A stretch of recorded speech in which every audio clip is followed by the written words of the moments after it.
Julie Lalancette, bienvenue au podcast. Merci Anthony. Merci d'avoir accepté l'invitation. Je t'explique toujours une petite mise en bouche à savoir pourquoi on fait le podcast, d'où on provient de tout ça. Tu es venu quelques fois quand même, 2 fois ou 3 fois au Club Distinction, je me souviens bien. J'y étais déjà par le passé, ça fait un moment, effectivement. Puis dernièrement, là, il y a peut-être un mois, exact. Karine m'a invité. Oui. Puis là, demain, justement, demain matin, tu fais ta présentation au club. Fait que ça tombe quand même bien par rapport à ça.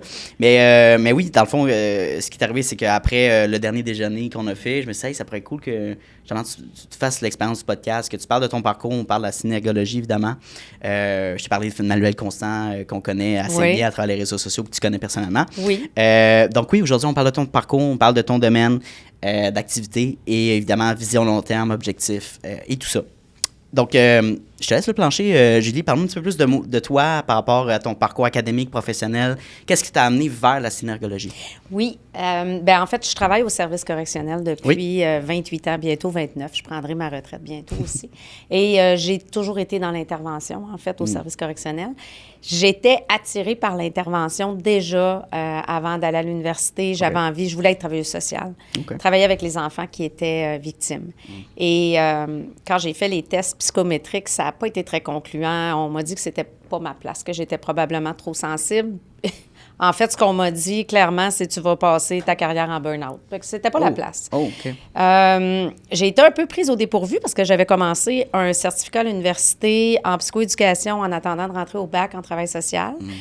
Donc, j'ai posé des questions, j'ai regardé mes options, puis je me suis dit, coudonc, on m'a suggéré d'aller vers la délinquance adulte. Je connaissais rien à ça. Mon père a travaillé comme gardien de prison au Vieux-Penn. Puis ce que je connaissais de ça, c'était le bel uniforme dans le temps qui était très militarisé, l'uniforme vert, les grands murs de briques puis les tours. Je trouvais ça très impressionnant, mais je connaissais absolument rien du métier. Donc, j'ai fait un certificat en criminologie puis un autre en toxicomanie. Puis je me suis dit, je vais rentrer là comme agente de libération. Il n'y avait pas de place. On m'a dit, applique comme agent de correction.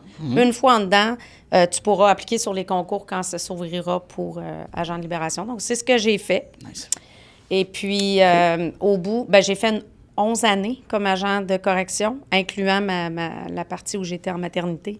Et après ça, je suis rentrée vraiment dans un poste d'agent de libération où je faisais... Les interventions étaient différentes. OK. Puis, ça fait combien d'années, finalement, que tu es dans le domaine là? Ça va faire 29 ans que je suis au service correctionnel. On va faire un saut par rapport à la synergologie. Comment tu es tombé sur... oui, c'est vrai, c'était ça la base de la question. Non, mais c'est pour savoir un peu non, mais c'est le fun que tu me donnes aussi du contexte, à savoir qu'est-ce que tu fais actuellement. Puis, on a fait notre rencontre préparatoire. Tu m'expliques aussi le comment, du pourquoi, de comment tu veux, après la retraite, la transition que tu veux faire aussi. Comment tu voyais aussi, comment tu veux grandir ton entreprise. Mais oui, la synergologie est venue dans ton scénario de vie, finalement? J'ai fait la connaissance de Christine Gagnon. Dans le temps, au gouvernement, on avait l'opportunité d'avoir des colloques de 2 ou 3 journées. Dans ce temps-là, il y avait de l'argent pour le faire.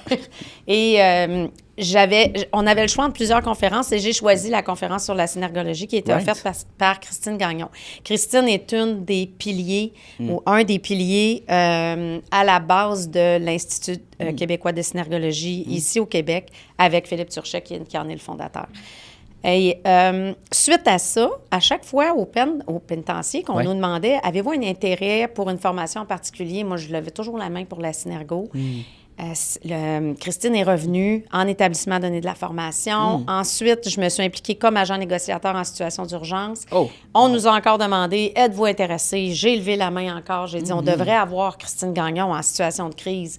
La synergologie, ça va être fou d'appliquer ça là-dedans. » Et puis, suite à cette rencontre-là, elle m'a offert de faire une petite analyse vidéo au cours de laquelle elle m'interviewait. Puis on a regardé la vidéo, analysé la vidéo ensemble, puis elle m'a questionné aussi sur certains gestes ou réactions qu'elle a observés. Et la justesse puis la délicatesse de Christine m'ont vraiment interpellée, puis je me suis dit, si je veux être synergologue, c'est comme ça que je veux être. Je sais pas si je vais l'accoter un jour, c'est vraiment mon mentor. Mais c'est vraiment ça qui a attiré, puis tout ce que ça apporte à l'intervention. D'aider quelqu'un à mettre des mots. Souvent, les délinquants n'ont pas eu le même cheminement. Ça a été difficile dans les familles. Ils n'ont pas été accompagnés dans l'expression de leurs émotions et tout ça. Fait qu'ils sont soit fâchés, soit contents.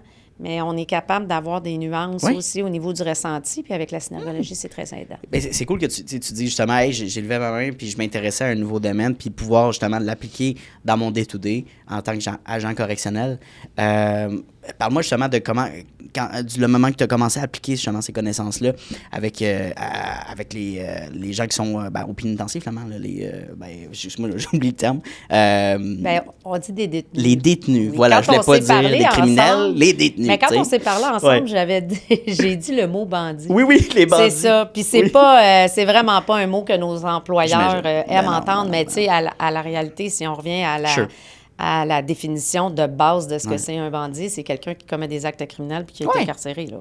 Bon. Mais oui, ce sont des détenus ou des délinquants en surveillance. Parfait.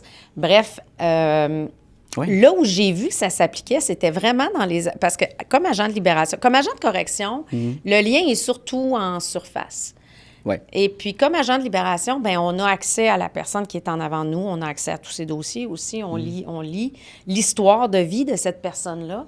Et puis, parce que chaque détenu a une histoire de vie, là. Tu sais, c'est... souvent, on entend, puis même en rentrant dans un pénitencier, on le pense aussi, on n'a pas vraiment de sympathie pour ce genre de personnes-là, mais ils créent des victimes, peu importe, tu sais, mais ils ont une histoire de vie, ces gens-là. Bien sûr, c'est des humains, là, je veux dire. Oui, absolument. Puis beaucoup d'entre eux ont des traumas, puis des traumas très importants. Puis ça excuse pas les gestes qu'ils ont faits. Je suis pas en train de dire que c'est pas si grave étant donné leurs antécédents. Mais ce que je dis, par exemple, c'est que c'est important de le prendre en considération quand on veut travailler avec eux, quand on veut leur faire des réflexions, des choses comme ça. Qu'est-ce qui a fait qu'on est rendu là aujourd'hui? Parce qu'ils sont pas complètement ce qu'ils font. Donc... l'intervention de la synergologie dans tout ça, ça aide, comme je te disais, à mettre des mots, à revenir sur certains gestes quand on va introduire un sujet qui peut être plus dérangeant. Par exemple, quand ils ont été victimes de sévices plus jeunes puis qu'on veut aller parler de ça, on va voir la réaction. Est-ce qu'on est prêt? Est-ce qu'on n'est pas prêt? Est-ce qu'on a une tendance à vouloir fuir? Fait que tout ça, c'est super. Puis c'est le fun de pouvoir nommer... Je suis pas sûre qu'on est rendu là. J'ai l'impression que tu n'es pas prêt à parler de ça, mais ça le prépare. Éventuellement, on va le faire. Donc, puis je me souviens d'un détenu en particulier qui m'avait dit « Je suis toujours sénère quand je viens te rencontrer parce que tu me lis. » Dans le sens, il se sent over-analysé ou il se sent un peu... Non, parce que je mettais des mots sur tout. Puis lui, il dit « Moi, j'ai jamais collaboré aux rencontres avec mon équipe de gestion de cas. » Parce que j'imagine que, lui, il imaginait que les gens l'écoutaient pas vraiment ou comprenaient pas vraiment ce qu'il voulait dire ou ses émotions. Il se fermait aux questions. Il se fermait, puis moi, j'arrivais à mettre des mots là-dessus, puis à aller toujours forcer un peu plus la coquille, puis ça fonctionnait. Puis je parle de ça souvent dans mes podcasts, de s'intéresser à l'autre authentiquement, tu sais, dans n'importe quel contexte, de savoir, tu sais, puis on prend l'exemple d'un détenu qui a commis un acte, il y a un contexte environnemental, des gens autour de lui, comment il a été grandi, les traumas de, est-ce qu'il y a de la maladie mentale là-dedans, est-ce qu'il y a d'autres cas de... La toxicomanie. Puis je veux dire, circonstanciel des fois, je sais pas, mais je veux dire, on identifie la personne à l'acte, mais c'est pas tout le monde qui c'est des mauvaises personnes, dans le sens, des fois, il arrive ce qui arrive, puis il y a des choses qui se passent, mais quand même, dans ton poste, tu as pu appliquer ça. Moi, je trouve ça oui, parce que la réhabilitation, ça se peut. C'est le but, je pense, c'est ça que quelqu'un m'a dit, le but du système judiciaire canadien, du moins, là, c'est de réhabiliter les gens en société. Fait que ça fait une partie, ça fait un lien avec ça. Oui, puis ce qu'on fait avec eux, c'est de l'acquis. À un moment donné, ils vont revenir à ça, ils vont s'en rappeler. C'est un peu comme l'éducation des enfants. Tu sais, des fois, on a l'impression, on se dit, voyons, il n'y a plus d'allure, on lui a tout montré être poli, puis là, il n'est plus capable de dire, s'il vous plaît, merci, puis il ne nous regarde plus dans les yeux. C'est pas grave, il ne l'a pas oublié, ça va revenir. Puis c'est un peu la même chose avec les délinquants qui décident de s'impliquer pour les vraies raisons, parce qu'il y en a que c'est très utilitaire, là. Mais pour les vraies raisons, dans un suivi criminologique, je suis fatiguée de ça, je suis fatiguée de revenir en dedans, je suis fatiguée de consommer, bien, on va... Ça va avoir un impact à long terme. Dans tes interventions, parce que c'est sûr que tu peux intervenir en situation de crise, aussi de prévoir. En a parlé un peu de voir comme la personne, son body language, je veux dire, peut-être qu'il est en mode possiblement attaque ou déjouer quelqu'un, je sais pas. Fait que il y a aussi ces avantages-là de pouvoir lire presque parfaitement quelqu'un puis d'entrevoir peut-être un acte qui peut se passer. Fait que ça aussi, niveau prévoyance, ben, c'est génial. Du danger d'une autre personne, d'une victime. Oui, exactement. Ouais. Est-ce que cette personne-là est armée? Est-ce qu'elle cherche à cacher une arme, par exemple? Donc, on va le voir dans des gestes de préhension. On va tirer sur ses vêtements. Oui, exactement. Il peut y avoir des mains qui disparaissent. Donc, oui, on va voir cet aspect-là. Mais dans les situations de crise, parce que j'ai laissé place à la relève, mais quand j'étais agent négociateur, on ne travaillait pas toujours dans une crise où ça criait, ça frappait, ça injuriait. Il y a des crises qui se passent dans le silence complet. Puis c'est super important d'être capable d'entrer en communication avec la personne qui est de l'autre côté pour essayer, parce que cette personne-là est en détresse, clairement. Donc, il faut essayer de désamorcer la situation puis la sortir de son inconfort là, parce que c'est l'inconfort actuel qui la rend comme ça. Puis pour comprendre tout ce qu'il y a en arrière de cette réaction-là, bien, il faut être capable d'interagir puis d'entrer en contact avec cette personne-là. Comment on va arriver à le faire? Puis tous les négociateurs avec qui j'ai travaillé puis que j'ai formé, parce que j'étais aussi formatrice régionale, sont capables de voir ce qui se passe de l'autre côté. On a des techniques, on enseigne des techniques spécifiques. Mais la synergologie fait un peu partie de ça. Puis tu sais, la synergologie, là, le comportement non-verbal, ça date pas des années 80. Là. Ça a toujours existé, le comportement non-verbal. Oui. On est capable de sentir, de voir des choses, de dire, lui, il me revient pas, mais je sais pas pourquoi. Elle a l'air fâchée, mais je sais pas pourquoi. Mon Dieu, donc ben, elle a l'air de bonne humeur, lui. Mais on met pas de mots dessus, tu sais. Puis la synergologie, c'est ça. C'est que ça nous aide à nommer des choses, à observer d'autres choses autour de ça. Puis ça va nous permettre de poser les bonnes questions. Donc, c'est un peu ça. Je reviens à la situation de crise. Puis en étant capable d'entrer en contact avec cette personne-là, de nommer peut-être les émotions qu'on peut observer, de poser des questions là-dessus, cette personne-là va probablement se sentir plus en confiance, se sentir comprise, puis probablement s'ouvrir davantage. Fait que si on est capable de désamorcer puis de sortir de la situation actuelle, on a fait un gros gain pour désamorcer. Ça, je pense que ça tu sais, oui, la synergologie, c'est une méthode aussi d'analyse, c'est de voir la personne, son comportement, mais intérieurement, tu sais, de faire l'effort, mettons, d'apprendre puis de s'intéresser, je pense que c'est un soft skills qui est nécessaire dans la vie générale. Là, on parle du contexte pénitentiaire, mais on peut parler du contexte patron-employé, contexte amoureux, couple, flirting stage, tu sais, ça, on touche à beaucoup de choses. Mais c'est plus difficile en couple. Ah ouais? Oui. Parce que c'est plus nuancé, tu dirais? Bien, je dirais que ça nous implique émotivement. Puis dans ce temps-là, tu sais, moi, je connais très bien mes enfants, je connais très bien mon époux. Puis des fois, les enfants vont me dire, bien, surtout mon plus jeune, là, tu m'avais promis que tu n'utiliserais jamais la synergologie, tu sais, quand il était plus jeune. Puis là, je disais, mon homme, j'ai pas besoin. Non, c'est ça. Je te connais. J'ai même pas besoin de faire ce step-là. Non, c'est ça, je le sais, je vois les choses. Je les ai pas nommés, les items que j'ai observés, mais... Puis dans un contexte où on est très émotif, on n'est pas grandé sur l'autre en avant. C'est biaisé, dans le fond. C'est ça, exactement. On n'est pas dans le non-jugement puis dans l'assertivité, là, tu sais. Fait que c'est pour ça que je dirais que c'est plus difficile peut-être dans un contexte familial ou conjugal. Oui. Mais dans l'enseignement, dans les interrogatoires, dans la vente... C'est ça. Non, oui, mais oui. Oui, tu sais, tu veux répondre aux besoins de ton client. Pourquoi je ne close pas? Qu'est-ce qui se passe? Bien, à voir les réactions de ton client, il y a peut-être quelque chose qu'on peut travailler. Mon Dieu, tellement vrai. Puis autant quelqu'un qui est conférencier, par exemple, qui se met sur le stage, puis qui regarde la foule, puis tu vois que la majeure partie des gens a pas l'air... a un visage un peu incompris, ou peut-être négatif, agressif, irritant, qui sont pas actifs. Ouais. Mais tu sais, de voir que, OK, attends, c'est peut-être dans le moment présent, en ce moment, il faut que j'ajuste mon speech. Faut que je dise peut-être certains mots et arrêter de mettre des détails inutiles, peut-être, pour être plus straight to the point. Fait comme, ça aussi, c'est pertinent dans n'importe quelle facette, puis c'est à travers les podcasts puis le contenu qu'on fait avec Manuel, j'ai découvert que comment cette science-là va loin, mais que c'est pas parfait non plus. Mais où il y a de l'humain, il y a de la synergologie à faire, là. Tout le temps. Ouais. En interaction, puis même en regardant. Tu sais, les très bons acteurs qui vont vraiment s'approprier l'émotion qu'ils sont en train de jouer, là, ils vont l'avoir, la réaction. Ouais. Ils vont avoir un comportement non-verbal, mais ils vont avoir des réactions qui sont inconscientes ou semi-conscientes. Un œil va devenir plus petit que l'autre. On gère pas ça, là, un œil qui devient plus petit que l'autre ou le blanc de l'œil qui apparaît tout d'un coup. Sure. la personne vit tellement l'émotion que la réaction va être là. Fait que ça aussi, c'en est de la synergologie. Puis moi, quand je regarde la télé avec mon chum, puis là, je dis « T'as-tu vu, il a fait une langue de vipère? » Là, on revient en arrière, tu sais, puis là, j'y explique pourquoi il aurait fait ça. Bon, mais... il y a l'aspect ludique, le fun aussi, de voir pourquoi que la personne a fait telle réaction, oui, physique. C'est ça. Parce qu'il y a une raison derrière un comportement subconscient. Absolument. Ça nous habite. Il faut faire attention en synergologie. Ce qu'on veut voir, c'est est-ce qu'il y a une cohérence entre ce que je dis puis ce que je laisse transparaître. Right. En fait, ou chez mon interlocuteur. Puis c'est pas nécessairement du mensonge. Ça peut être de la retenue, ça peut être du malaise, ça peut être c'est pas la place pour dire telle chose.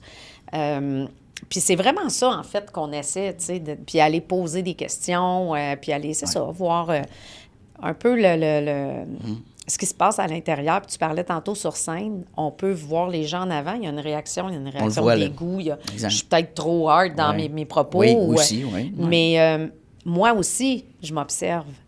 Puis, par exemple, je vais donner une formation ou je vais aller dans une conférence, puis je vais m'observer physiquement, puis je vais me dire, voyons, comment ça se fait que j'ai les jambes croisées? Je commence ça, les jambes croisées, debout sur le stage, tu sais. Oh, ouais. C'est pas habituel comme position, tu sais, mais souvent, ce qui va arriver, c'est que je fais ma bulle. J'ai peut-être un petit inconfort dans l'environnement physique. Puis là, je vais me poser la question, comment je me sens dedans? Il fait-tu trop chaud? Je suis pas confortablement habillée, j'aurais pas dû porter ça aujourd'hui, il y a un trou dans mon pantalon, j'aime pas comment on me regarde. Puis tranquillement, je vais travailler sur comment je me sens dedans, puis fort probablement que ma position va changer, je vais finir par me grandir puis prendre l'espace qui m'est donné pour... Fait qu'il y a toutes sortes de choses comme ça où je me regarde, moi aussi.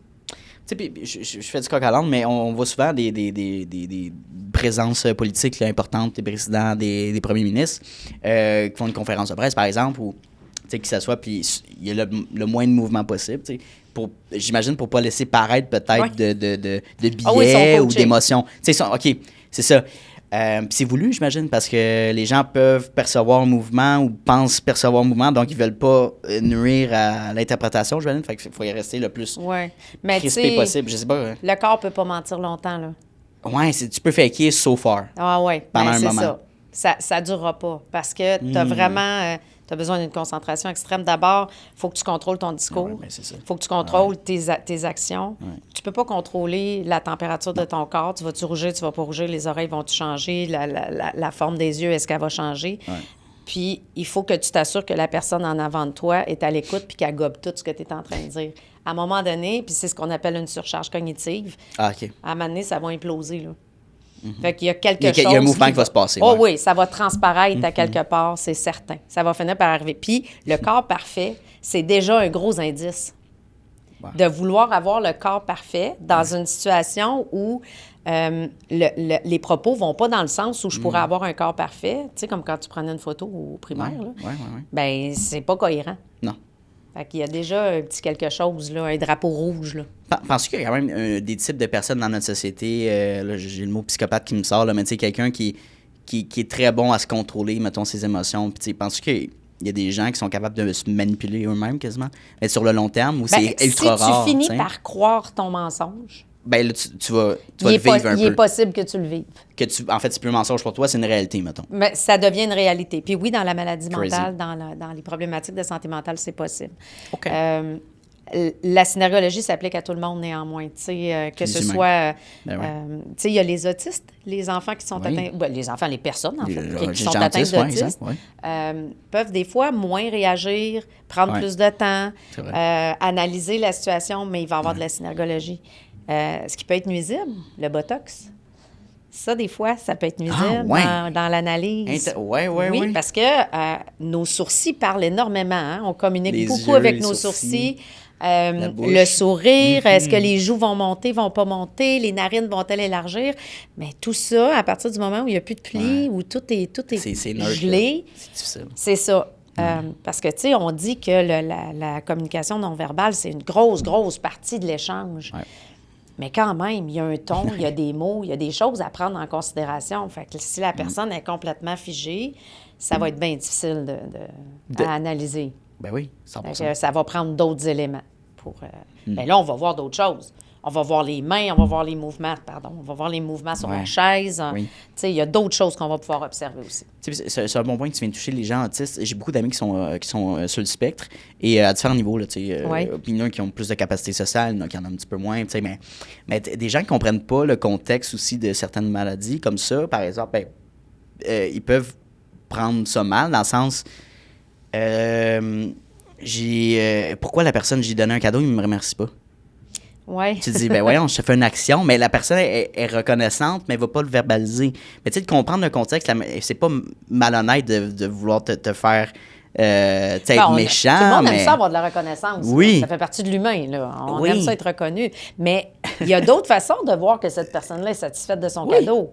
Il va avoir quelque chose, il va vouloir le garder pour lui, il va s'en aller avec pour être tout seul avec. Le monde, il va le porter, il va le shower différemment. La façon dont il va regarder son cadeau. Il y a plein de choses à voir. Là. Tu peux te retrouver devant une personne muette qui ne va jamais pouvoir verbaliser ses propos. Puis tu sais, j'ai parlé avec Christine il n'y a pas longtemps, puis elle me donnait l'exemple à quel point les mots, le ton et le comportement non verbal sont vraiment enchaînés ensemble, tu sais. Je pourrais mimer, mais il manquerait une grosse partie de notre conversation. Je pourrais te parler dans le noir. Encore, il manquerait une grosse partie de notre conversation. Fait que, tu sais, tout ça, ça va ensemble parce que tu vas voir mes mains bouger, parce que mes jambes vont se croiser d'un autre côté. Mais en même temps, il faut faire attention pour ne pas faire de la surinterprétation parce qu'à chaque fois que la personne a bouge, on va être en train de vivre quelque chose. Ben, c'est un point que je voulais t'amener tantôt. Tu sais, je sais pas si tu as remarqué, mais j'ai croisé mes doigts comme une couple de fois.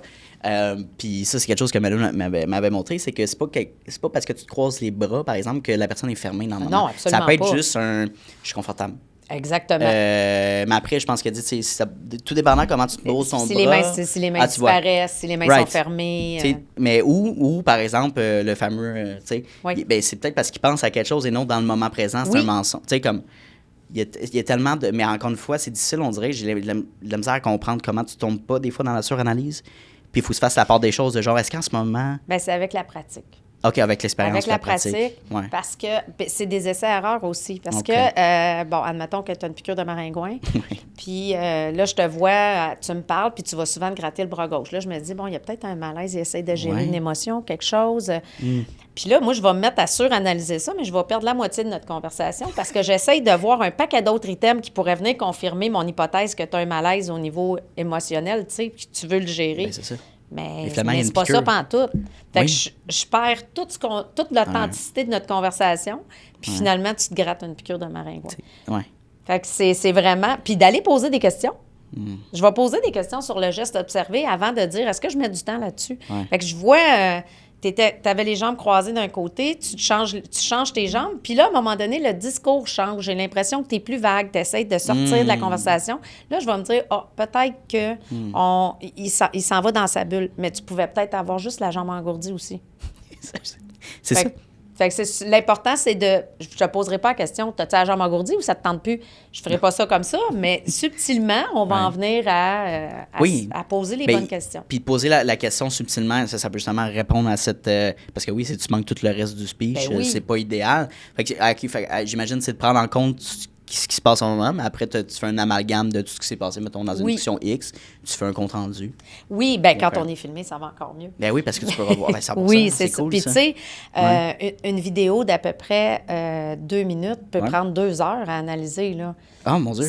Oui, c'est long. Je dis 2 heures, s'il n'y a rien dans la vidéo, il n'y a rien. Mais si la personne est très, très expressive. Oui, ou la personne, justement, ne parle pas beaucoup, mais que le corps parle énormément. Des fois, on va voir dans des shows, là, la personne qui a déjà été interviewée par l'animateur, puis elle est de côté, puis là, elle va réagir.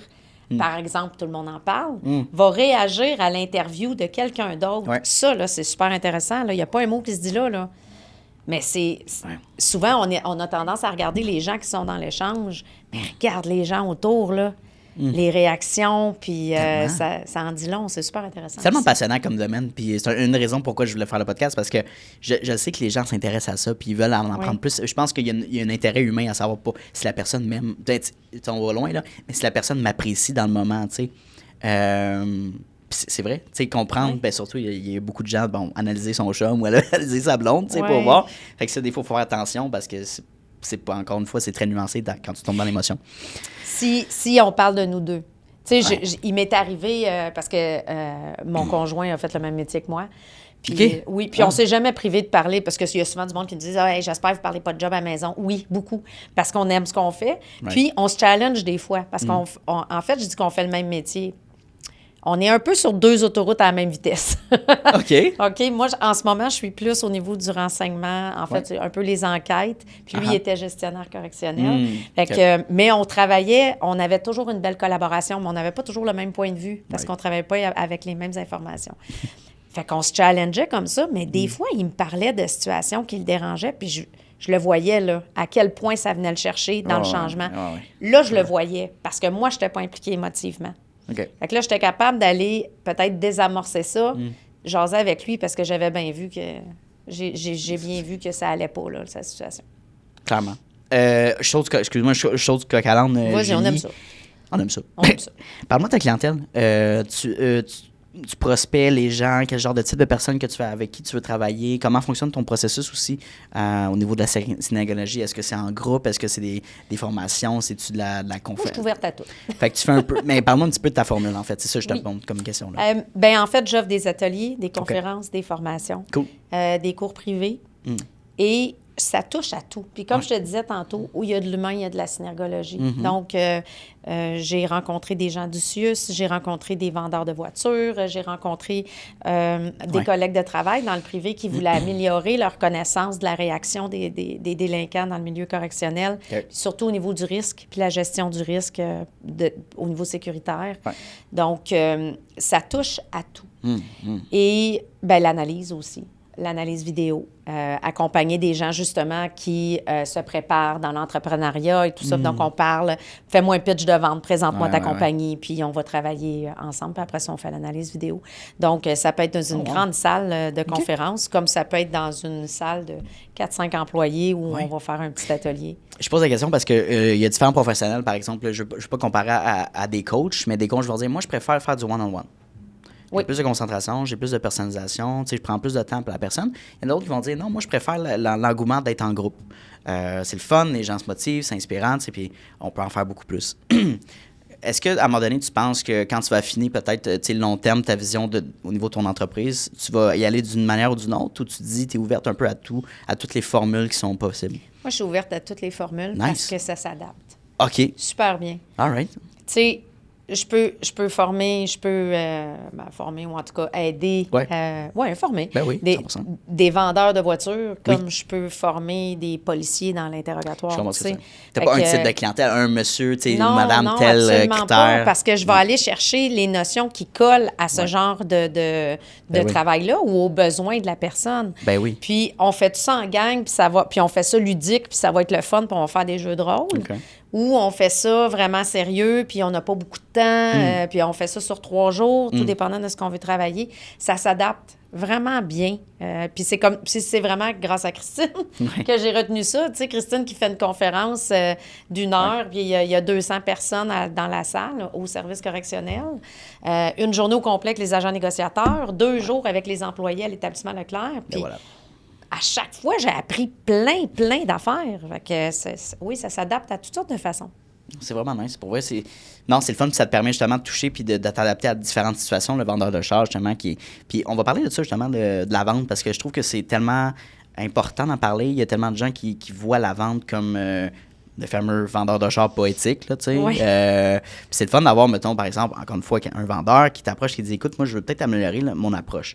Rendre ça plus humain, plus le fun, plus, tu sais, que le processus soit intéressant, puis pas que la personne se sente profiter d'elle, tu sais. Ou agressée, des fois, là, on sent une pression. Puis là, on rentre dans le bureau, puis là, on va signer ça, puis tu sais, attends, là, tu sais. Fait que c'est intéressant, puis j'aimerais que tu me parles justement d'une expérience peut-être avec un vendeur automobile. Quel genre de questionnement qui t'a amené ou quel objectif qui t'a amené qui aimerait résoudre? En fait, j'ai donné la formation, puis on a pu faire... je vais revenir à ta question, mais je voulais t'amener cette anecdote-là. Sure. On était dans une salle de montre chez Honda. Et puis, c'était tout vitré. Fait qu'on voyait les clients rentrer. Et là, on voit un client rentrer, les mains dans les poches, le manteau zippé, le menton un peu haut, puis je vous mets au défi de me vendre un char. C'est l'impression que ça donnait. Et avec les notions que j'avais transmises ce matin-là, les gens l'ont vu rentrer puis ils ont fait « Hey, ce sera pas facile, lui. » OK. Puis on a vu une vendeuse arriver, tout sourire, elle gardait la distance, elle respectait la bulle du monsieur, puis tranquillement, le monsieur a enlevé ses mains dans ses poches, il a ouvert son manteau, puis il s'est mis à se promener avec elle dans la salle de montre. Fait que là, j'ai dit, elle l'a gagé tout de suite. Ouais. Et en fait, c'est un peu ça. C'est comment l'amener dans mon bureau. Parce que je regarde. Je fais rien regarder. Fait que c'est cette partie-là, puis une fois dans ton bureau, là, là, tu vas pouvoir relever. Il faut que tu restes attentif aux besoins. Ouais. OK? Dans quel prix on va? C'est quoi tes besoins? Puis non, ça ne marche pas encore. La personne va carrément se tourner pendant la discussion, va s'en aller comme ça. Ça, c'est tellement une bonne démonstration de dire... Non, juste l'alignement, je te montre ma cuisse extérieure, là, je suis pas tout à fait ouverte à ce que tu me racontes. J'ai pas nécessairement les bras croisés comme la légende la personne le dit. Ce qu'elle dit que la personne, c'est qu'elle est prête à partir. Là. Elle est prête sur son pied. En tout cas, elle n'est pas en bulle avec toi. Du tout. Là. Elle n'est pas en bulle avec toi, ça... S'il y a mal à la cuisse, peut-être, mais ça me surprendrait. Oui, t'sais. mais il y a d'autres choses. Tu vas l'entendre, tu vas le voir. La tonalité, il va avoir des regards peut-être échangés avec son conjoint, sa conjointe, tu sais. Là, à partir de ce moment-là, c'est là qu'il faut essayer de rattraper et puis de dire, bon, écoutez, j'ai pas l'impression que ce que je vous propose en ce moment, ça fasse vraiment votre affaire. Voulez-vous m'exposer, vous, c'était quoi vos attentes? Fait que c'est vraiment de rester ouvert à ces aspects-là puis pas essayer de fesser sur le marteau. Non. Puis de rentrer le financement. Tu sais, c'est quasiment une carrière J'ai dit fesser sur le marteau, mais c'est pas ça que je voulais dire, fesser sur le clou. Oui, fesser sur le clou, puis rendre ça dans la gorge, puis de forcer la vente. Puis c'est poche parce qu'on associe encore une fois la vente à ces gens-là. Oui, il y a des gens malhonnêtes, mais en réalité... Oui, mais il y en a partout, là. Puis dans n'importe quel domaine, tu sais, je veux dire... On n'est pas impressionné par certains politiciens en ce moment-là. Du tout. Ça, c'est un bon exemple. Mais oui, puis je pense que c'est genre une carrière que j'aurais aimé, puis justement appliquer ce genre de choses-là. Oui. Puis de la vente authentique, pas dans la quantité, mais bien de s'intéresser au mode de vie de la personne. Tu sais, tu te dis, pourquoi tu viens chez Ram pour acheter un pick-up? C'est quoi tes besoins, puis qu'est-ce que tu viens rechercher à travers ça? Est-ce que c'est purement financier? Ben voilà. Faut l'écouter. C'est pas juste de l'observer puis de dire, oh mon Dieu, il a mis sa main dans sa poche. Ah, mon Dieu, il vient de se pincer. Mon Dieu, je perds la vente. Non, c'est pas ça. Oui, j'ai perdu la vente. C'est pas vrai qu'il n'y a pas de budget. C'est pas ça du tout. Il faut vraiment l'écouter, la personne, d'emblée. Là. Oui, c'est ça. Personne veut se faire sentir vendre. En fait, c'est juste, encore une fois, c'est de sentir qu'il y a une connexion avec la personne, puis encore une fois, de s'intéresser au contexte, poser les bonnes questions. Tu sais, en fait, la vente, c'est pas si compliqué que ça quand tu y penses. C'est juste d'être humain puis d'avoir une connexion avec la personne. Oui, puis tu sais, là, moi, je suis une personne qui est un peu tranchante, mais je suis entière et franche. Je nomme les choses. Ouais, je nomme les choses, puis il n'y a rien de mal à dire à la personne, j'ai l'impression que je vous ai perdu. À quel moment je vous ai perdu? Oui. J'ai l'impression quelque chose qui vous chicote. Y a-t-il quelque chose qu'on peut... À quel moment c'est arrivé? Ouais. Puis peut-être qu'on va revenir, là. Bien sûr. La première fois que tu es allé voir le gérant, puis ça fait 3 fois que tu y retournes. Depuis ce temps-là, tu l'as perdu, là. Donc, c'est important de poser la question, puis de nommer les choses. Il y a une façon de le faire. Moi, j'ai une certaine facilité à ce niveau-là de trouver les bons mots pour nommer les choses, poser les vraies questions sans insulter, sans injurier qui que ce soit. Mais je vais direct au point. Puis j'ai pas eu personne qui m'a dit « j'aime pas comment tu me parles ». Des fois, c'est surprenant. Des fois, les personnes sont surprises. Mais ça fait du bien de pouvoir le dire. De pouvoir dire « non, moi, tout ce que tu m'as offert tantôt, probablement qu'elle le dira pas, elle va partir insatisfaite, la personne. Mais si tu poses la question, là, on va être ailleurs, là. » Puis donc, c'est l'accompagnement que tu as offert, mettons, à cette personne-là qui est en vente automobile. Oui, puis répondez pas, s'il vous plaît. Répondez pas que vous le savez si vous le savez pas. Qu'est-ce que tu veux dire? Tu sais... Il a posé la question, puis je voudrais te donner un exemple. La personne ment, finalement. Oui, OK. Prétend savoir quelque chose alors que c'est pas le cas. Tu sais, que ce soit pour sa propre entreprise ou pour la vente. Mon Dieu, pour la location... X, là, mettons. J'ai pas d'exemple, là. Mais il donne une information, puis la personne dit « OK, mais j'ai pas la réponse actuellement, je vais te revenir. » Par exemple, ça serait plutôt de dire « Ah non, c'est ça, c'est de même, ça marche. » Oui, c'est de même, c'est ça. Moi, j'ai vu ça souvent, puis ça va être comme ça. C'est ça. ça va transparaître que c'est pas vrai, là. Ça va finir par arriver, là. Ouais. Parce qu'à un moment donné, cette personne-là, à qui tu prétends que tu sais, va continuer à poser des questions. Parce que cette personne-là va probablement percevoir une petite incohérence. C'est vrai. Sans la nommer, sans être capable de la nommer même. On sent la bullshit. Oui. Puis là, tu vas te faire prendre. C'est sûr que tu vas te faire prendre dans les questions où, mais quand est-ce que tu as déjà vu ça? Ben là, écoute... tu l'attends dans ton mensonge, ça peut aller loin. C'est ça, exactement. Fait que tu gagneras rien à faire à croire que tu sais des choses que tu sais pas. Puis cette réponse-là, ça provient justement d'un manque de confiance, aussi une peur, aussi de perdre, encore une fois, la perte de la vente. Là, mais là, tu n'es plus dans l'authenticité. Mais non, tu n'es plus connecté. Tu as peur de perdre la vente, tu as peur de perdre la relation qui est en avant de toi. Au contraire, je préférais quelqu'un, un expert ou quelqu'un qui m'amène un service, un produit. Je vais te revenir, je vais aller chercher les bonnes sources d'informations. Mais encore une fois, les gens ont peur. Je te dis, ben non, je veux paraître un expert, donc je connais tout sur tout. Tu te tires dans le pied. Yep. Ça va finir par sortir. À quelque part, ça va sortir. Ouais. Et il y a une autre erreur aussi qu'on peut faire, c'est de ne pas être convaincu de ce qu'on apporte. De pas être... Je vais aller vendre un produit pour lequel on a eu une formation qui disait dernièrement que c'était pas le top de nos produits en ce moment.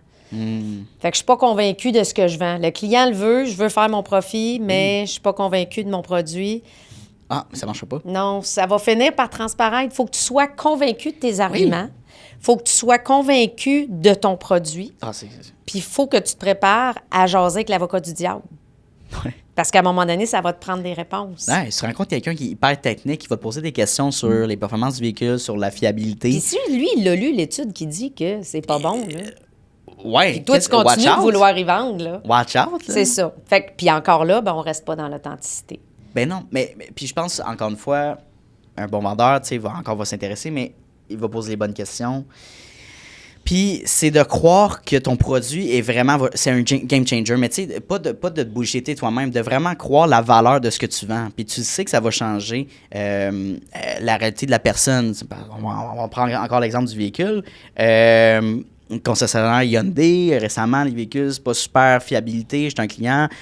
Oui, mais savais-tu que maintenant, dans les nouvelles 2026, ils ont sorti tel système, justement, qui ont changé la donne pour améliorer que ce bruit-là ne se passe plus. C'est comme, OK, j'étais pas au courant. Bien, c'est ça, renseigne-toi, va chercher. C'est ça, exactement. Mais tu sais, ça, c'est la responsabilité de n'importe quel employé, d'aller se renseigner sur les produits qu'on offre. Je pense que ça fait la différence entre quelqu'un qui est performant, par exemple, en vente, et quelqu'un qui ne l'est pas en ce moment, qui a des lacunes peut-être. Mais c'est fou comment, encore une fois, Synergologie, on touche à cet aspect-là. As-tu une préférence de venir travailler avec tel type de... Pas tel type de clientèle, mais là, on parle de la vente. Quel autre contexte de vie on pourrait venir t'approcher pour venir travailler là-dessus à travers Synergologie? Préparer des entrevues d'embauche, par exemple. OK, oui. Ça j'aimerais ça. J'ai pas eu l'occasion de le faire. Je l'offre, mais j'ai pas eu l'occasion de le faire. Puis, tu sais, je te parle de la vente. Moi, j'ai jamais été une bonne vendeuse. J'ai jamais aimé vendre. Fait que, mais je suis pas moins attirée par ça. En fait, j'ai juste le goût de parler de synergologie. Ouais. J'ai juste le goût de parler de ça, mais j'ai encore mon petit syndrome de l'imposteur, là, tu sais, qui des fois me dit, par exemple, en interrogatoire, aller former des gens sur la façon d'interroger ou la façon de lire les gens qui sont devant nous. Puis là, je me dirais, t'es qui, toi, tu sais, pour aller enseigner ça? Mais la synergologie, apprendre à analyser, à réagir à ce qu'on voit en avant de nous, à l'utiliser en questionnant, c'est... Je n'irai pas jusqu'à dire que c'est de la magie parce que c'est pas de la magie, c'est de la réalité, mais c'est phénoménal à chaque fois de dire « Hey, j'étais sur le target, là. J'ai observé les bonnes choses, pas juste une chose, mais j'ai observé un paquet de choses qui sont venues appuyer mon hypothèse ou complètement la défaire. Complètement défaire mon hypothèse, puis là, je vais repartir sur d'autres choses parce qu'on ne peut pas s'entêter à essayer de confirmer une hypothèse qu'en réalité, il ne l'est pas, parce que là, on va être biaisé. On va aller chercher juste des éléments qui viennent confirmer notre hypothèse, puis on va laisser tomber les autres qui étaient probablement importants aussi. Donc, c'est ça, il faut partir avec une hypothèse et regarder vraiment de façon neutre. Puis accepter que notre hypothèse puisse ne pas être la bonne. Là. Puis, puis ça, c'est avec l'expérience, j'imagine, puis la pratique que tu affines justement cette analyse-là. Mais syndrome de l'imposteur, j'en parle souvent dans le podcast, c'est quelque chose qui arrive puis qu'on a tous vécu. Dans le sens, c'est pas vrai que quand tu te lances dans dans un nouveau domaine, dans un nouveau step de vie, par exemple, ben, que tu vas être 100% expert là-dedans. Tu sais, comme il y a tellement d'apprentissage, puis c'est de reconnaître que c'est normal. Au fur et à mesure que tu fais quelque chose, disons quelqu'un qui est vraiment pas à l'aise à proposer son offre puis à faire de la vente. Moi aussi, là, les premières fois, je faisais des rencontres puis j'étais comme, OK, mais là, t'es-tu partant à y aller avec ça? Genre, ah oui, cool, let's go, on le fait. À un moment donné, tu as pas une confiance puis tu sais que c'est fait pour la personne que tu approches, tu sais. Puis ça devient plus facile. Puis la même chose avec l'analyse, j'imagine. Hein, oui. Comme n'importe quoi, c'est un muscle que tu pratiques. Bien, on voit passer un drapeau, tu sais. Il y a un drapeau qui lève. Ce que Christine disait, c'est que tu vois passer un ballon dans la rue. C'est le même principe. Tu sais, quand tu apprends à conduire, rétroviseur, flasher, je sais même plus dans quelle ordre on le faisait. T'as tellement de choses, ouais. Si là, tu te concentres sur un, puis sur l'autre, puis sur un, puis sur l'autre, puis là, il faut que je change de voie, puis là, il faut que j'enlève mon flasher. Maintenant, on fait plus ça. On arrive à la maison, puis on se dit, tu peux me dire par où j'ai passé? Oui, c'est ça. J'ai fait mes stops. Pense à ton poulet, là, tu sais, c'est comme... Mais s'il y avait eu un ballon dans la rue, j'aurais freiné. Et c'est ça. Je l'aurais vu, puis plus l'œil se pratique, plus l'œil est habitué en synergologie, plus vite on va voir le drapeau, plus vite on va voir le ballon passer. Tu veux-tu nous donner peut-être 2 ou 3 signaux non-verbaux que monsieur, madame, tout le monde pourrait reconnaître pour améliorer peut-être leur communication avec leur entourage en général? Y a-t-il des choses qui sont presque indéniables, là, qui veut dire que tel mouvement indique telle chose? On va y aller avec le simple croisement des bras. OK, parfait. Ouais. Le croisement des bras, comme Manuel te l'a expliqué, c'est pas nécessairement ça peut le devenir de la fermeture, mais ça commence pas comme ça. D'abord, ça peut être très cocooning, hein? On est confortable. Moi, j'écoute indéfendable. Je vais croiser comme ça. Là. Je suis très bien. Mais croise tes bras comme ça, puis maintenant, essaie de les croiser de l'autre côté. Fais-le avec moi. Oui, attends. Comme ça? Ça, c'est ta position qu'on faut. Croise l'autre bras. Comme ça? L'autre bras dedans. Ah. Mais c'est pas naturel. C'est vrai? Ouais. C'est inconfortable. Ça risque d'arriver. C'est ça. Ça risque d'arriver dans un moment. Tu le fais toi aussi, hein, c'est drôle. Ça risque d'arriver dans un moment où tu vas être moins à l'aise, que tu vas croiser dans l'autre sens. Tu t'en rendras peut-être pas compte parce que c'est un geste semi-conscient. Puis en tant que scénariologue, tu es capable de voir la différence entre les deux. Quand la personne, elle est bien, puis quand elle ne l'est pas. Fait que ça, c'est bon, OK, j'aime ça. Ouais. Et là, ce qui va arriver, mettons qu'on part du croisement, on va croiser les mains. On a une conversation, toi et moi, puis là, on tombe dans un sujet. J'ai pas été fine avec toi, j'ai parlé dans ton dos, j'ai dit... Bon. Et là, toi, tu commences à me confronter là-dessus, puis là, tranquillement, je vais croiser mes bras, mes doigts, puis là, peut-être mes bras, puis là, mes mains vont tranquillement se cacher, puis là, je vais me fermer à ta conversation. Puis probablement que je pourrais me mettre en colère, mes épaules vont monter, mon cou va disparaître tranquillement, puis mes couleurs pourraient changer. Mais ça se défait. Ben oui. Ça se défait parce que on pourrait avoir une conversation qui va s'en aller dans l'autre sens puis dire, écoute, Julie, je comprends que tu aies réagi de telle façon puis que tu as eu tel propos à mon égard. Puis là, oups, tranquillement, je pourrais me réouvrir puis reparler avec toi. Fait que c'est pas irréversible. Ouais. Puis tu peux même l'arrêter avant qu'on en arrive là. Ouais. Donc, ça, c'est un geste qui est... puis il y a d'autres choses qui vont... Bien sûr. Puis j'en avais appris un autre aussi que je viens de me rappeler pendant que tu t'expliquais les 2 signaux. Sur une table, par exemple, tu as une discussion au restaurant, par exemple, avec la personne. Puis là, on tombe sur un sujet, puis là, tu te rapproches de la personne physiquement aussi. Oui. Ça peut il y a un intérêt quand même. Il y a un intérêt. Plutôt que quelqu'un qui est comme... juste physiquement, comment tu te positionnes, ça en dit long. Et si la personne avec qui tu parles est non seulement reculée, complètement retraite, puis elle est couchée, ça croise les 2 pieds comme ça, puis se met les mains sur la tête. Ça va être long. Je pense qu'il y a beaucoup de femmes avec leur chum qui vont voir ça, là, sur le divan, là. Mais ça peut être très confortable aussi, là. Mais dans l'échange, à partir du... Ça, j'en ai vu beaucoup en entrevue, là, des détenus comme ça, là. Ah ouais, clairement. Dans l'échange, ils s'installent dans même place, ils se disent, oh mon Dieu, ça va être long, ce suivi-là. Ouais. Donc ça, c'en est un signe encore. C'est un bon exemple. Comment tu fais pour casser un peu cette... en fait, je pense que c'est vraiment en posant la question. Tu sais, ça te tentait-tu de venir ici aujourd'hui? Oui, c'est ça. Ou y a-tu... je t'ennuie-tu? T'as-tu envie qu'on parle d'autre chose? T'es-tu fatigué? Qu'est-ce qui se passe? Oui, c'est ça. En même temps, il faut faire attention dans notre questionnement parce qu'on ne veut pas attaquer non plus la personne si on veut qu'elle s'ouvre. Donc, clairement. Ça, c'en est un des gestes. Et encore une fois, à table, quelqu'un qui va, sans raison, enlever des graines invisibles. Ah, ouais, puis tasser, puis comment placer ses assiettes. Ça, sur la table. Ça peut être un signe de rejet. Fait que là, faut... C'est vrai? Oui, il faut poser des questions. faut observer de quoi on parle, qu'est-ce qui s'est passé, les graines invisibles, ou à l'inverse, va balayer vers elle, ouais. elle veut ramener peut-être la conversation à soi ou veut garder quelque chose pour elle. Fait que ça, c'est des petits gestes qui sont intéressants quand on va dîner. Puis moi, j'adore regarder le monde autour de moi. Je regarde pas mon chum. Non.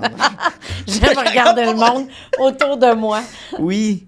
Non, puis j'aime ça. Merci pour ces exemples-là parce que c'est visuel, puis ça nous donne une bonne idée de voir ça.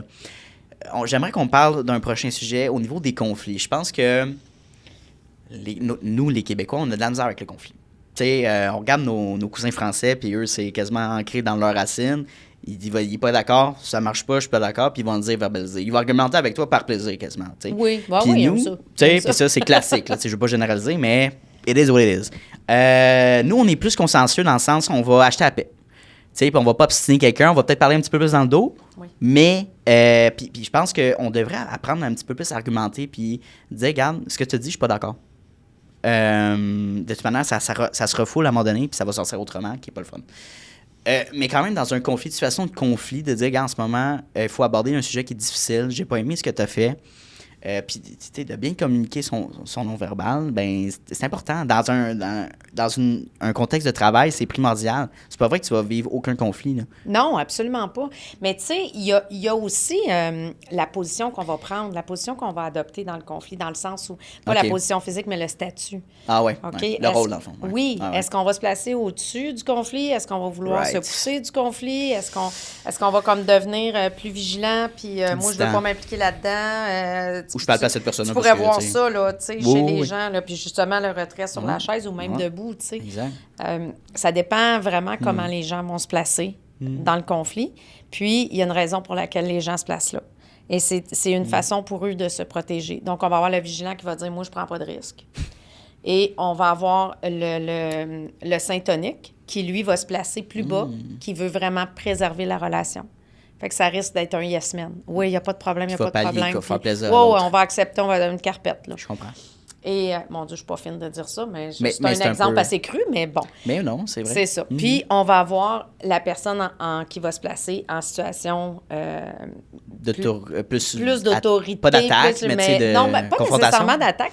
Ça peut être un leader très positif, mais ça peut aussi être un leader négatif qui, lui, ne veut pas perdre le pouvoir. OK, moi je comprends. Fait qu'on a un qui ne veut pas perdre la relation, l'autre qui ne veut pas se faire avoir, puis celui qui ne veut pas perdre le pouvoir. Fait que dans une relation de conflit, il y a toujours un malaise, tout le temps, quand on a un conflit à régler. Mais il faut essayer d'arriver dans un espace d'authenticité, puis il faut sortir de ces positions-là. Puis pour ça, il faut poser les bonnes questions. Qu'est-ce qui te fait peur dans le fait d'aborder cette situation-là avec moi? Puis, as-tu peur de perdre ton autorité? As-tu peur qu'on ne te respecte plus? On va parler à quelqu'un en pouvoir, par exemple, tu sais. Et on peut parler à l'autre. Tu penses-tu que je vais arrêter de t'aimer parce qu'on parle de ça? Donc, tu sais, c'est une façon de rassurer ces personnes-là puis de les amener dans un espace d'assertivité où ils vont sentir qu'ils ne sont pas jugés, ils vont sentir qu'ils sont écoutés, puis ils vont sentir qu'ils ont le droit d'avoir raison aussi. Puis là, on va pouvoir essayer de régler le conflit. Mais au fil du conflit, on peut rechanger de position encore, là. Puis il faut se ramener pour essayer de régler le conflit comme il faut. Puis ça, on va voir des gestes par rapport à ça, là. On va voir la personne qui va s'asseoir sur le coin du bureau au-dessus de toi. Qui va prendre tout l'espace sur sa chaise. Tu sais, c'est l'expégo qu'on appelle. Ou l'autre expégo qui ne prendra pas d'espace du tout, puis qui va puis elle prend l'espace qu'on lui laisse, puis ça s'arrête là, tu sais. Puis le vigilant qui va toujours dire « Non, moi, je me mêle pas de ça ». Fait que, mettons, en position de conflit, tu as un leader, puis tu as un subordonné, mettons, un employé, whatever. Puis l'employé n'a pas fait la bonne chose. Le leader, fait que le leader, est-ce que c'est de se dénaturer dans la situation, tu sais, de dire, d'être plus en position de pallier les émotions, tu sais, d'aller plus en mode on va trouver une solution ensemble, ou d'y aller, pointer du doigt, de je renoncer? pense que ça dépend toujours de la nature du conflit. OK, je commence à dire. Ouais, OK. Tu sais, si c'est un conflit de personnalité, si c'est la perception d'avoir été flouée... Ça dépend ce qui s'est passé. Oui, c'est ça. Je veux dire, si la personne a vraiment été malhonnête, a commis quelque chose qu'il ne fallait pas, a manqué... Oui, c'est ça. A manqué à ses obligations ou à l'éthique dans le contexte de son travail, il y a quand même une autorité qui doit être appliquée. Mais quand on parle vraiment d'un conflit humain, je pense que le statut devrait être le même. t'es humain, je suis humain, j'ai mes craintes, j'ai mes peurs, mais des fois, je suis aussi une référence pour quelqu'un, puis je suis aussi un repère pour quelqu'un, puis j'ai besoin de reconnaissance, puis j'ai besoin d'avoir raison. On est tous comme ça, là, qu'on ait un statut grade 1 ou qu'on ait un statut de directeur, on a tous ces bases-là. Fait que je pense que quand on est rendu à un conflit humain, ben on débarque de nos grands souliers 100%. Ou de nos petits souliers. Puis on se rejoint dans l'espace d'assertivité. Puis je pense que dans ce contexte de travail-là, il y a beaucoup de gens qui vont préférer faire l'évitement. Dans le sens, il n'y a pas de problème. Puis s'il y en a un, ben on va pas l'aborder parce que c'est trop difficile. Ouais. Puis c'est-tu parce que je pense qu'on a peut-être une peur aussi de ramener ça à la maison, de garder ça en tête, de ruminer un peu la situation. Fait que j'aime mieux l'oublier, le mettre de côté dans ma tête que de justement de trouver... Mais ton expérience personnelle, là, est-ce que tu vas l'oublier?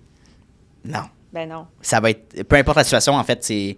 It is what it is. Fait que oui, ça va être atténué, je pense, à travers le temps, mais tu vas te rappeler de ça. Là, mais tout ça, là, ça crée des mini-traumas. Tout le temps. Oui. Fait que tu vas recroiser cette personne-là, tu vas avoir un malaise. Tu vas associer quelqu'un ça tout va le te temps. Parler d'elle ou quelqu'un va te tenir le même discours, tu vas avoir un malaise. Fait que donc, la relation avec la personne ne sera jamais la même. Ben, pas tant, à mon sens, pas tant que le conflit ne sera pas réglé. Ouais. Puis même encore. Ouais. Ouais. Tu sais, des fois, tout dépendant de la nature du conflit, la relation peut changer. Ça ne veut pas dire qu'elle sera plus bonne, mais la relation peut changer. Concrètement. Oui. Puis en fait, le conflit, ça fait évoluer, là. Ben oui, ça ne veut pas dire que ça ira pas bien. Je veux dire, on se séparerait, ça ferait pas 25 ans que j'étais avec mon conjoint. Ouais. Le conflit fait évoluer les gens, puis quand on est capable de s'écouter, de ne pas se juger, on est capable d'avancer.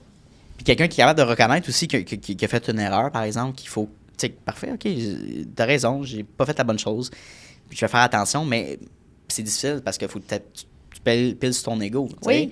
Puis, mais ça te fait tellement évoluer comme personne. Exactement. Ça fait tellement une belle relation, fait que... Puis l'ego, c'est pas... à partir du moment où c'est l'ego qui décide pour toi, il n'y a pas d'authenticité là-dedans. Là. Non, du tout. Julie, ça m'amène déjà à la fin de l'entrevue. J'ai mes 3 dernières questions que je pose à mes invités. C'est sûr que toi, ton contexte est quand même différent quand je pose la question suivante qui est au niveau des objectifs d'entreprise, personnels. Tu amorces la retraite bientôt, puis donc c'est une transition. Comment tu vois te lancer en affaires, avoir un petit peu plus de temps, beaucoup plus de temps évidemment pour toi puis pour la business? Comment tu entrevois de développer ton aura entrepreneuriale finalement, puis ta business? Écoute, j'ai une amie extraordinaire que tu connais, qui est Karine Corriveau. Qui m'ouvre des portes. Elle m'ouvre des portes, là, c'est incroyable. Julie, j'ai parlé de toi, une telle. Veux-tu venir avec moi? J'ai un cours privé, j'aimerais ça que tu viennes voir les maîtres. Elle me donne un paquet d'opportunités. Fait que je compte sur Karine. Mais si tu comptes sur Karine, tu vas réussir à 100%. Mais, c'est génial. Mais des fois, je suis gênée. Je me dis, voyons donc, je devrais faire ma publicité toute seule, tu sais, mais Karine est extraordinaire. Bon, il y a cette partie-là. Puis, j'ai commencé à travailler un peu plus. Il y a ma bru là, qui me pousse. Là. On va faire un compte Instagram, puis là, on va faire des publications. Puis, mais ça me fait peur un peu, mais je me lance. Je me lance là-dedans. Sure. Puis, tu sais, qu'est-ce que tu veux de mieux? J'adore la synergologie. J'ai aimé ma carrière au service correctionnel, même si j'ai traversé des moments difficiles. Puis, je veux faire ma carrière de synergologue un peu à cette image-là, dans le sens où je veux occuper... je veux, pas occuper les postes que je veux, mais je veux travailler comme conférencière, comme formatrice, comme analyste, que ce soit en ligne, que ce soit en Teams, que ce soit en vidéo, que ce soit en live ou en personne. Je veux pouvoir tout faire ça. Je veux me donner beaucoup de latitude, autant sur mon horaire que sur la façon de voir les choses. Puis, je vais avoir le temps de le faire. Puis, tu sais, qu'est-ce que tu veux de mieux comme job? Je suis mon propre boss. C'est génial. La liberté, tu l'atteins. Là. Oui. Tu l'atteins à 100%. Puis j'ai l'intention de voyager. Fait que je vais pouvoir le faire aussi à distance. C'est beau, ça. Oui. Puis est-ce que c'est quelque chose que tu aurais espéré faire plus tôt dans ta carrière ou t'es... Bien, évidemment, je le sais, tu n'as aucun regret puis tu as adoré ton domaine. Oui. Mais est-ce que l'aspect d'entrepreneur, tu aurais aimé ça, l'aborder un peu plus tôt? Non. Non? Tu penses qu'à un moment... J'aurais pas eu la personnalité pour ça. Ah, OK. Non. J'avais pas assez confiance en mes moyens. Moi, ça me convenait d'être un soldat. Moi, ça me convenait de me faire diriger, de me dire qu'est-ce qu'il fallait que je fasse. Il y avait des lois, des règlements, tout ça, des ordres de poste, puis ça me convenait. Je n'étais pas toujours d'accord avec ce qu'on me demandait de faire, mais ça m'allait de ne pas avoir à décider. Pardon? T'aimais cette structure-là? Puis, ça me convenait. Ben voilà. Oui. Puis là, aujourd'hui, j'ai plus confiance en mes moyens. Puis je l'ai réussi, ma carrière. Puis j'ai quand même monté des échelons. 100%. Fait que c'est ça. Là, je suis à l'aise de le faire. Puis je trouve que ma progression puis la chronologie des choses est parfaite. Ça fait du sens. Oui. Tu sais, puis on parle justement, la prochaine question, c'est le succès. Puis le succès est propre à chacun, dans le sens que c'est pas parce que tu es un entrepreneur que tu as atteint la sommité de l'humain. Là, tu sais, dans le sens, un salarié peut, dans mon livre à moi, adorer évidemment son travail. Se voit peut-être comme un entrepreneur, des projets à l'interne, propose des initiatives, se valorise à travers ce qu'il fait, a hâte de rentrer le lundi matin au bureau, mettons, là. Dans mon livre à moi, tu as atteint le succès là, à 100 000 %. Absolument. Au contraire, si c'est pas le cas, puis le dimanche soir, ça te tente pas, puis tu veux rester dans ton pleures lit le en y matin, allant, tu pleures, là, puis tu as juste hâte au prochain vendredi, ben ça, c'est bon moment pour te remettre en question. Mais pour quelqu'un qui dit « Non, Anto, moi, j'adore ça, puis j'adore justement le fait de ne pas risquer financièrement, d'avoir une stabilité, de prévoir d'avance, mais d'avoir des vacances, puis tout ça, du temps, d'avoir mes week-ends, puis je suis comme « Parfait ». Fait que je trouve ça cool, ta réponse. Avant de te poser 2 dernières questions, c'est pas une question que je pose souvent à mes invités, mais je vais t'en poser. Fait que ça te va bien à l'aise. Ça me part un peu. Mais regarde, pour vrai, avec ton entreprise, avec ton vécu, avec les gens dans ton entourage, quel genre d'impact que tu veux laisser? Tu sais, quel genre d'impact que tu veux laisser sur le monde, sur la société, à travers tes expériences? Qu'est-ce que tu espères être comme modèle? D'être plus attentif aux autres. Oh! Plus attentif, Okay. attentif, empathique. Ouais. Puis empathique, ça veut pas dire de se mettre à genoux devant la personne puis de pleurer. Ça veut juste dire de pas juger ce que la personne vit en avant de nous puis de pas imposer ses émotions aux autres. Tu devrais pas te sentir de même. Tu n'as pas d'affaire à te sentir comme ça. Ben voyons donc, il n'y a rien là. Il ne te jugeait pas, il disait ça comme ça. Pas remettre en question le sentiment que quelqu'un peut vivre. Right. C'est ça. Être plus sensible aux personnes qui nous entourent. Tellement. On le manifeste pas tous de la même façon. Non. Quand on n'est pas bien ou quand on se sent jugé. Ouais. Puis, ça peut être blessant, même si c'est pas le but. Puis je vais faire du saut sur ce que tu viens de dire parce que, par exemple, on fait le lien avec l'anxiété. J'ai eu des passes d'anxiété, puis j'en parle souvent dans mes podcasts. Ouais. Mais avant de faire ces phases-là d'anxiété, les gens qui me parlaient qui faisaient du stress, arrête de capoter, là, tu sais, c'est comme... Calme-toi, respire. Calme-toi, le respect, ça va être correct, t'es pas en train de Ouais. mourir. Jusqu'à temps que tu le vis, puis t'es comme... Oh, je comprends. OK, Ouais. là, je comprends. C'est comme, attends, watch out.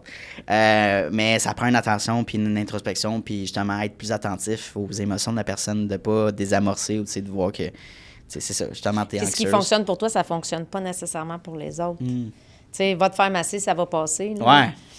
Peut-être que non.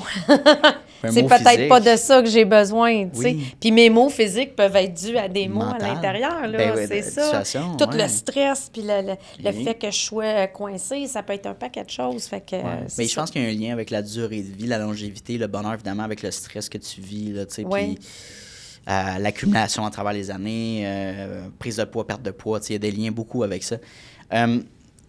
Comment tu vois le succès pour toi? C'est quoi une vie successful dans ton livre à toi, Julie? Avec l'entrepreneuriat? Oui, Souvent, les gens mixent pro et perso. OK. Parce qu'on peut parler de Ben, ça. j'ai envie qu'on me fasse confiance. OK. Puis, ouais. quand j'aurai la confiance, ben pas quand j'aurai, je pense que je l'ai.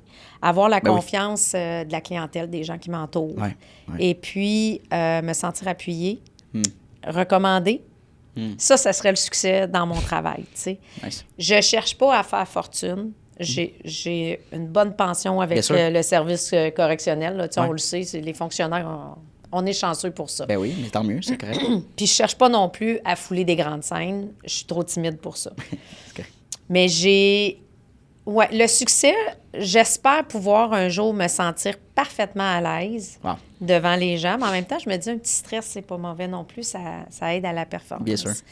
Donc, moi, là, je me vois là, assis à côté de mon chum dans le motorisé, parce qu'on vient de s'acheter un motorisé. Oh, cool! Le chien entre nous deux, à faire une analyse vidéo, tu sais. Puis Ouais. écrire mon rapport le soir sur le bord du feu parce qu'on est arrêté sur la route 66. Tu sais. C'est ça, Mettons, là, que... ouais. Ouais. C'est mon idéal, là. Ça, là, ça va être mon succès. J'adore ça. Ouais. Puis j'aime ça poser Avec la mes question. enfants en Teams, tu sais. Oui, ben oui, non, mais c'est l'adaptabilité, c'est la liberté que l'entrepreneuriat fournit. Puis c'est le fun parce que je pense que les gens voient la retraite comme un arrêt complet, tu sais, dans le sens comme j'ai du temps de my hand, fait que je vais rester chez nous, puis on va écouter la TV, puis on va écouter des nouvelles, puis je fais plus rien. Ou au contraire, les gens vont dire si t'as pas voyagé toute ta vie, puis là, je vais commencer à voyager, faire le tour du Ouais. monde. C'est pas vrai, si t'as pas vécu ou expérimenté, à moins que tu sors vraiment de ta zone C'est de un confort. méchant là. clash. Watch out, là, si t'as Ouais, pas c'est un sorti de gros ton coin. Fait que ça, c'est un bon exemple, mais de dire que pour moi, une retraite, c'est pas vrai que c'est un arrêt, ça va être une transition, je vais pas travailler autant ou je vais travailler différemment. On est très actifs, mon conjoint et moi. Donc, lui comme moi, on ne serait pas capable d'arrêter complètement. Là. Et quand j'ai commencé mon cours en synergologie, on se présentait, puis on parlait aussi de nos intérêts, puis tout ça. Puis là, je disais, moi, je prépare ma retraite, c'est dans 8 ans, puis ça faisait rire le monde. C'est comme moi, c'est loin. Mais là, je suis là. Ben oui. Là, c'est vrai. C'est concret. C'est concret. Puis je suis là, ça fonctionne. J'ai poussé, j'ai suivi. Oui, bien sûr. Oui. Bien, félicitations. J'adore ça. Dernière question qui fait du sens avec tout ce qu'on a parlé, qui fait une clôture du podcast. Oui. Si tu avais la chance de parler à une Julie de 25 ans en ce moment, qu'est-ce que tu lui dirais? Connais-tu la théorie Let Them? Non. Let Them? Je dirais. Let Them. Let Them. Laisse-les juger. Laisse-les dire. Parce qu'il y a toujours quelque chose à dire. Il y a toujours quelqu'un qui va dire quelque chose à quelque part. C'est à toi d'en faire ce que tu veux.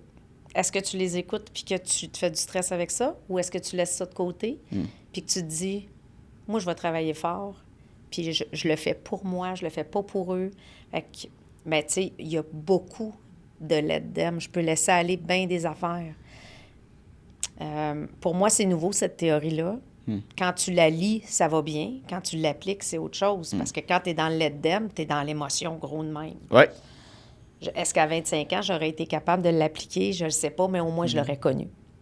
Puis ça aurait travaillé dans ma tête. Rendu à 51 ans, je trouve ça un petit peu plus difficile à appliquer, mais je la trouve extraordinaire. Fait que, va lire ça. C'est qui l'auteur? Je me souviens pas. Mais je le sais, puis j'ai un flash de Let Them. En tout cas, allez voir sur Internet, là, même ChatGPT va pouvoir te sortir. C'est un livre audio, en fait, que j'ai, parce que moi, j'écoute des livres audio en auto. Oui, c'est plus le fun. Oui, c'est ça. Podcast puis mon chien, il ne mange pas ces livres-là. Donc, mais oui, j'y aurais dit, laisse faire les autres, laisse faire le jugement, t'es bonne, ouvre les portes, rentre où les portes sont ouvertes, puis pousse les portes qui ne sont pas barrées. Je pense que c'est un des meilleurs conseils qu'on peut donner parce que notre audience, c'est du 25-35. Puis personnellement, de mon expérience, puis je pense que beaucoup de gens ont vécu ça, c'est on se fait tellement pousser vers un moule ou vers une structure. Tu vas à l'école, tu suis, tu réponds aux règles, aux règlements, puis tu navigues là-dedans. Puis jusqu'à temps que tu rentres sur le marché du travail, tu finis tes études, tu es comme, OK, là, faut que je prenne les décisions. Là. Genre, c'est moi. Et non. Fait que là, souvent, ce qui va arriver, c'est que prends pas le temps de t'analyser puis de savoir qu'est-ce que tu veux faire, mettons. Tu vas suivre le conseil de mon oncle qui va dire tu peux aller là-dedans, c'est stable. En secondaire 4, qu'est-ce que tu veux faire pour le reste de ta vie. Un conseiller d'orientation. J'étais à l'université, je n'étais pas convaincue. T'es bon en maths, tu pourrais être ingénieur. Oui. Pourquoi? Oui, c'est ça.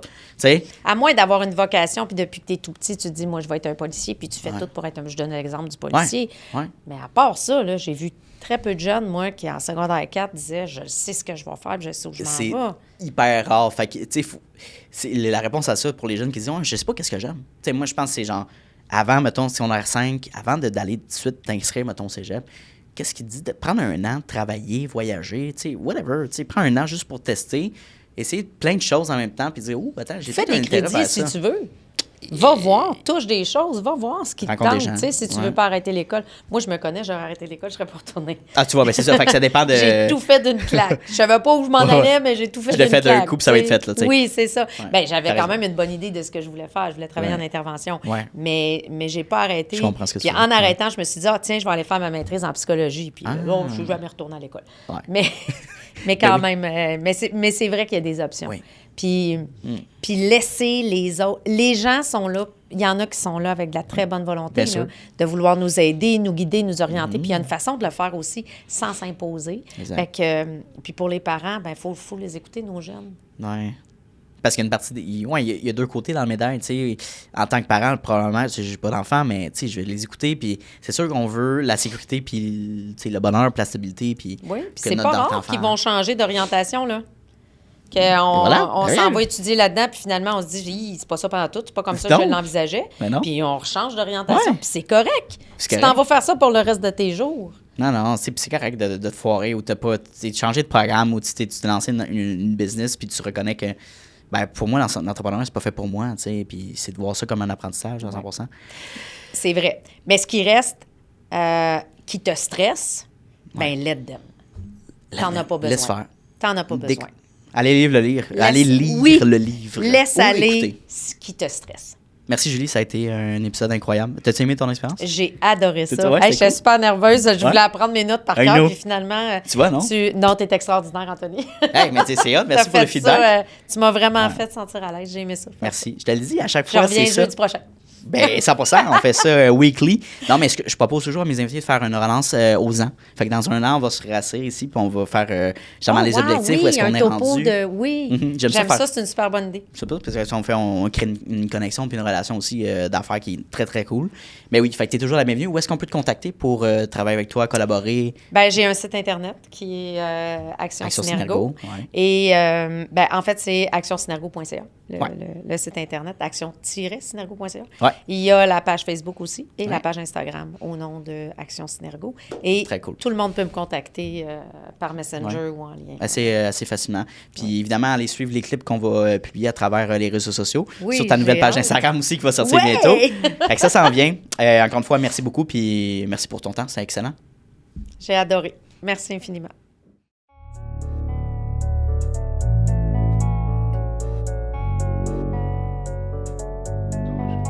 You don't always get to choose in this life, win and lose in this life.